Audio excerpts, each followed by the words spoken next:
বয়স যখন 40 পেরোয় তখন একজন উচ্চ শিক্ষিত আর একজন অল্প শিক্ষিত মানুষের মাঝে তেমন পার্থক্য আর থাকে না, কারণ কর্মক্ষেত্রে অভিজ্ঞতাই মুখ্য হয়ে দাঁড়ায়, ডিগ্রি নয়।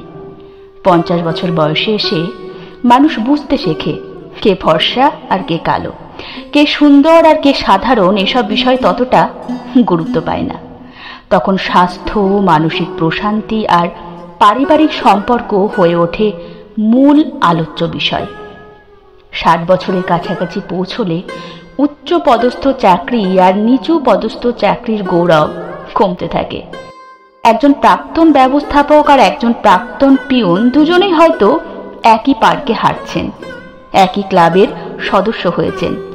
অবসরের পর জীবনের একটা নতুন ধাপে সবাই হয়ে ওঠেন সমান। 70 বছর বয়সে বড় ফ্ল্যাট, দামি গাড়ি আর বিলাসবহুল জীবনের ঝলকানিও ম্লান হয়ে যায়। তখন একটাই কামনা, স্বাস্থ্য ভালো থাকা আর নিজের কাজগুলো নিজে করতে পারা। একটা ছোট রুম, 1 কাপ চা আর প্রিয়জনের সান্নিধ্য, এই হয় জীবনের সুখ। 80 পেরিয়ে গেলে টাকা থাকলেও তার প্রয়োগ কমে যায়। শরীরের অবস্থা, চলাফেরার সীমাবদ্ধতা, সামাজিক সংযোগের অভাব, সব মিলিয়ে অর্থের ক্ষমতা হয়ে পড়ে সীমিত। খরচা করার ইচ্ছে থাকলেও সেটা আর বাস্তবায়ন হয় না।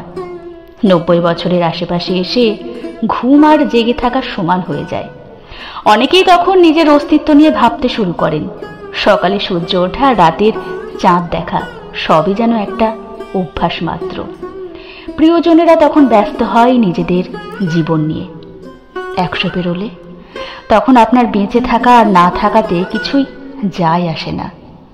তখন হয়তো কেবল শরীরটা বেঁচে থাকে, কিন্তু আত্মিক সারা আর থাকে না। পরিবার, সমাজ, সবার কাছে আপনি একটি নম্র স্মৃতি হয়ে থাকেন। এই বয়সভিত্তিক চিত্র আমাদের শেখায় যে এই জীবনের আসল মানে অন্য কোথাও।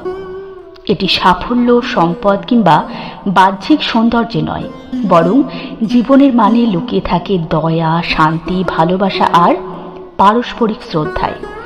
অতএব অহংকার, হিংসা, লোভ কিংবা প্রতিযোগিতার জায়গা ছেড়ে দিন।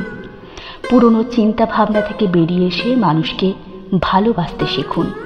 জীবনটা সংক্ষিপ্ত কিন্তু গভীর।